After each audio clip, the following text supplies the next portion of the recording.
You don't run out of words, you run out of alignment.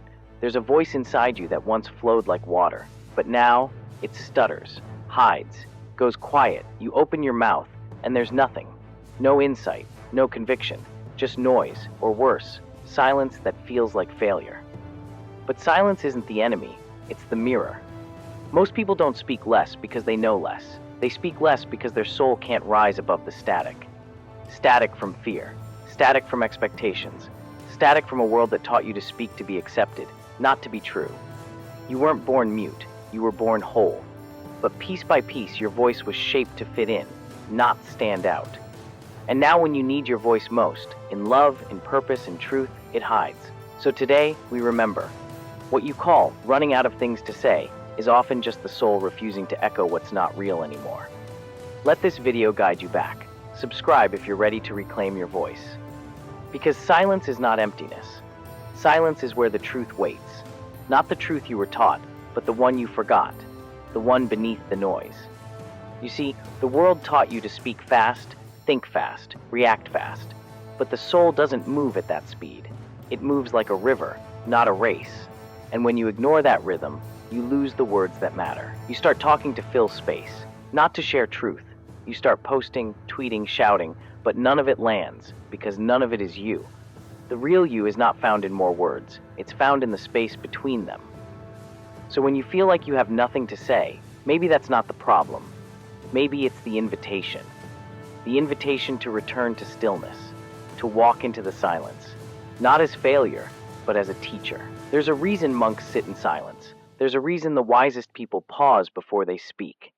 Because silence isn't the absence of sound, it's the presence of understanding. And in that space, your voice can rise again. But not just any voice. The true one. The voice that's not trying to impress or please or perform. The voice that doesn't need applause because it already knows it's aligned. You won't find that voice on social media. You won't find it in loud debates or viral trends.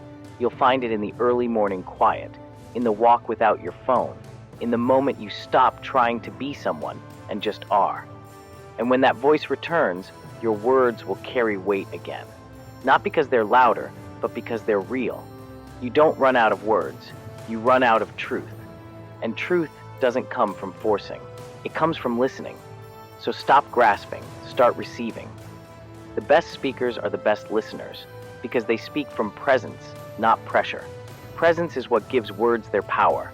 It's what makes the quiet person in the room command attention without effort. They're not louder, they're deeper, and depth comes from silence. So if you feel silent today, good, you're in the right place. Now lean in, close your eyes, and ask yourself, what wants to be said through me, not by me? Let that question lead you. Let it guide you back to the voice that never left, just got buried. Buried under shame, under noise, under trying too hard. But it's still there. And when it comes back, it won't just speak, it will sing. Because this isn't just about speaking again.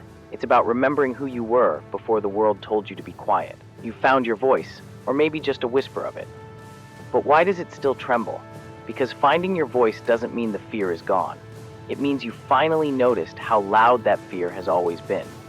Fear is the gatekeeper of expression.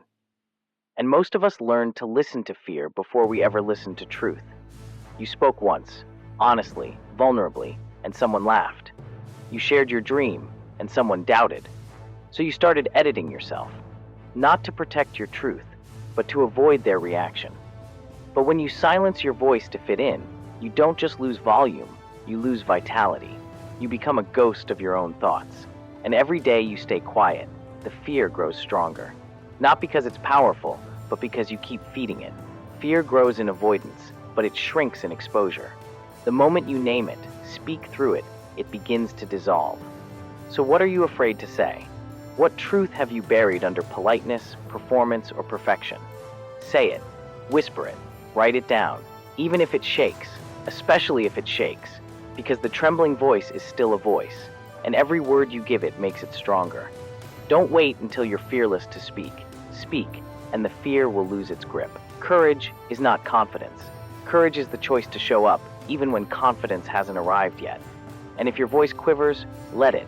Because truth isn't polished, it's raw, it's imperfect, it's real. We've been told to speak when we're ready, but sometimes speaking is what makes you ready. So use your voice, not just to sound wise or impressive, but to be free. Freedom doesn't come from being right. It comes from being real. And the more real you are, the more your fear becomes fuel, not offense. This is not a performance. It's a return to the voice that was always there, just waiting to be chosen again. Speak, not because they'll agree, but because it sets you free.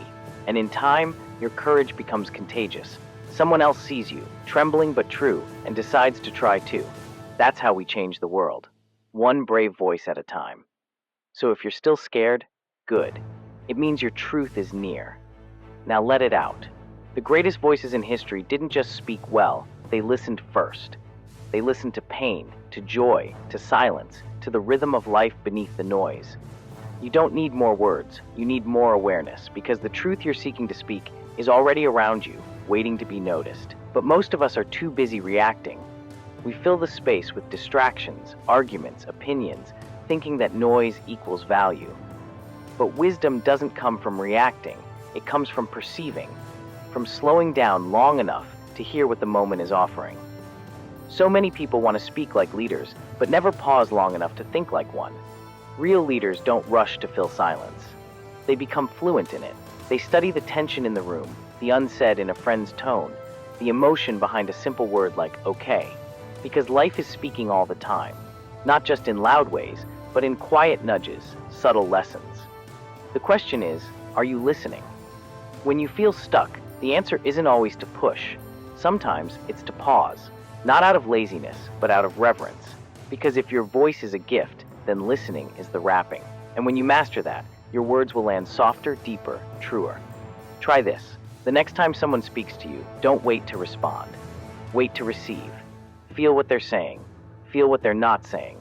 Let their words land, not just bounce. And in that stillness, your reply won't just be heard, it will be felt. We live in a world obsessed with broadcasting, but few remember the sacred art of witnessing. To witness someone fully, without rushing to fix or judge, is to love them. And that love transforms your voice too, because your voice no longer serves your ego, it serves the moment. And the moment, Ismail, is always wiser than your plan. Let life speak. Let the wind, the pause, the ache in your chest teach you. There's no formula for truth, only a frequency. Tune in, and you'll find your words again. Not the ones you rehearsed, the ones that arrive like a gift from something higher. You'll stop trying to sound smart. You'll start sounding real, and real is unforgettable. So if you're ready to deepen your voice, don't speak more, listen more. Go on a walk and hear the crunch of the leaves. Notice the breath of the wind through the trees. Hear the tremble in your own sigh. That's where the next chapter of your voice begins. Not in a script, in a silence you trust enough to enter. That's what makes your words matter, not their length, but their depth. So today, before you speak again, listen to yourself, to the world, to what hurts, to what heals, and then speak, not from performance, but from peace. That is your power, and it's always been with you. What if the goal was never to speak louder, but to become so silent you become the presence itself? Not invisible, not muted, but so deeply aligned that your very being speaks before your voice does. This is not silence as absence, it's silence as power. Because the ones who change you most, they don't always use many words. They walk in and something shifts, not because of their message, but because of their essence. They've become what they once sought. And now, you must ask yourself, have I been chasing words to feel powerful? Or am I becoming the kind of person who doesn't need many? True mastery isn't noise, it's clarity, and clarity doesn't shout, it simply is. So you don't need to prove your wisdom, live it. You don't need to market your presence, embody it. The most magnetic people didn't rehearse their energy, they refined their silence. They listened to life so closely that their life became the message. When you become the silence, you no longer argue to be right. You allow others their path. Because you found yours. You stop correcting to feel smart. You start witnessing to feel connected. And your words, when they finally come, carry the weight of mountains. Because they're no longer backed by ego. They're backed by presence. What's presence? It's the stillness in your eyes when the world is spinning. It's the breath you hold when someone's breaking in front of you. It's the pause before you respond, not to manipulate, but to meet them. Presence isn't passive, it's potent. And when you speak from it, you don't just speak truth, you become it.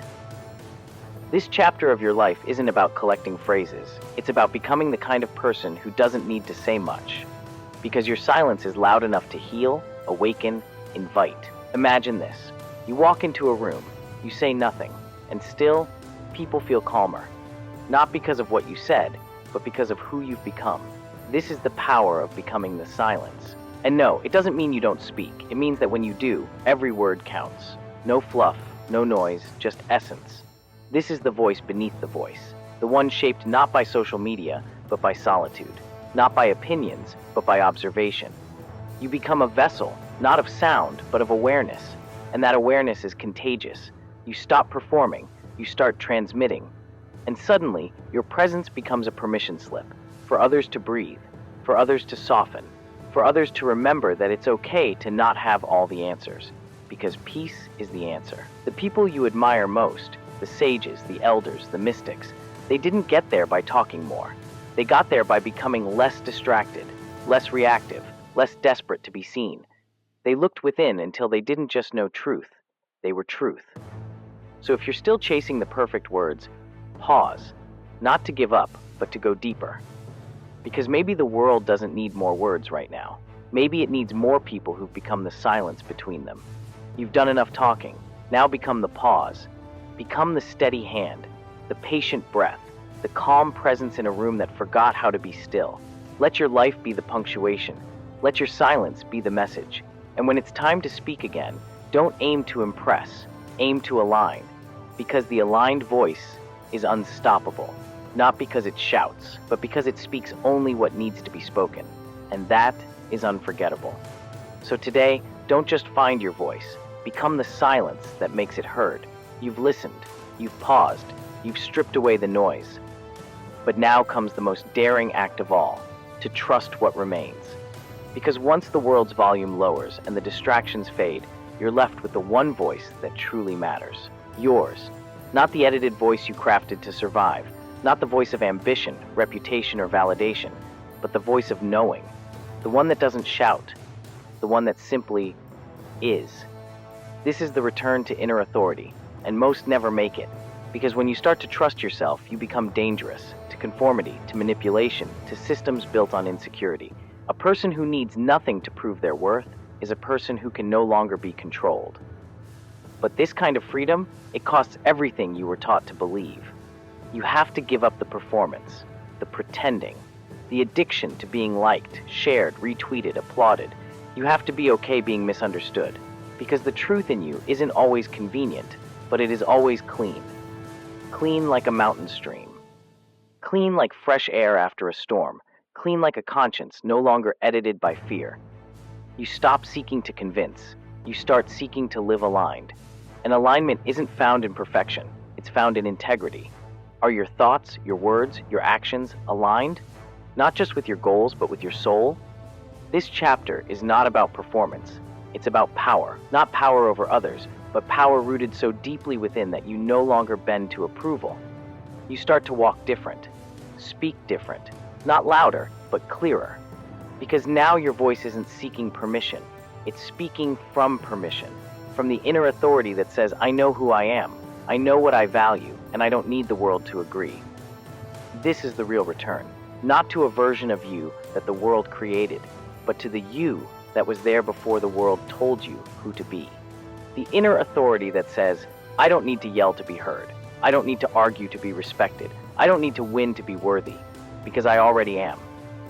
Most people live on borrowed voices, borrowed dreams, borrowed beliefs. They echo their parents, their timelines, their peers, but never stop to ask, is this even mine? That's what silence does.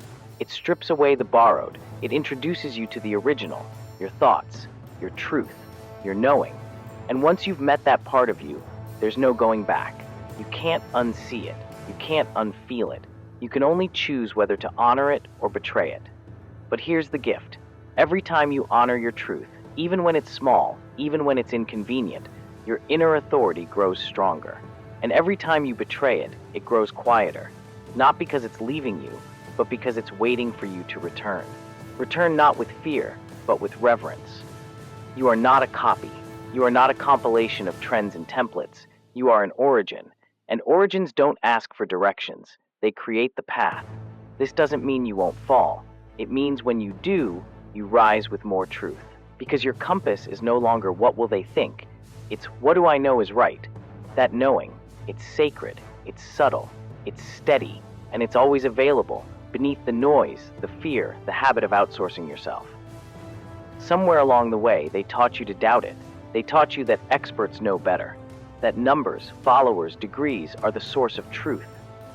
They're not.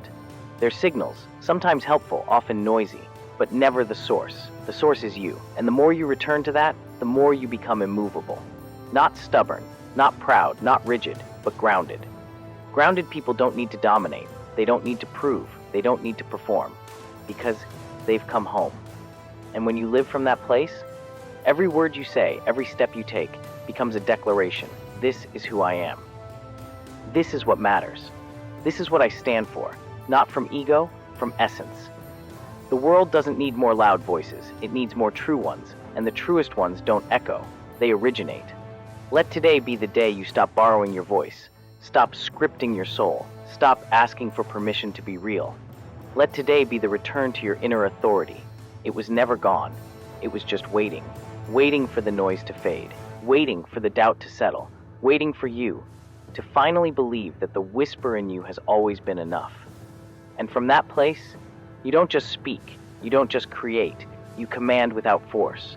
You inspire without effort. You lead without asking, because you are no longer trying to sound powerful. You've become it. The voice of the aligned is the voice of truth. And truth doesn't argue. It just stands. Today, stand. A man becomes the echo of the words he repeats, whether aloud or silently within. You are not only shaped by the conversations you have, but by the ones you avoid. What you never say becomes a shadow, lingering in missed connections, unexplored truths, and the silence between your steps. Words are seeds. Every word you drop into the world either roots growth or rot. And when you go quiet out of fear, resentment, or shame, you don't disappear, you decay. But here's the secret. Power is not in saying more, it's in saying what is true. A whisper of truth thunders louder than a shout of lies. Speak with intention, or don't speak at all. Every word must be a brick that builds, not a brick thrown in anger or left in your hand to weigh you down. You are what you affirm. You are what you refuse to express. You are what you let slide. So ask yourself, if someone watched only your words, who would they think you are? Don't just speak to be heard, speak to be real. And when silence comes, don't fear it. Silence is not emptiness. It's the sharpening of the soul between moments of expression. If this stirred something in you, subscribe, not just to this channel, but to a new version of yourself. The one who speaks with clarity, listens with depth, and lives with presence. You are what you say, and don't.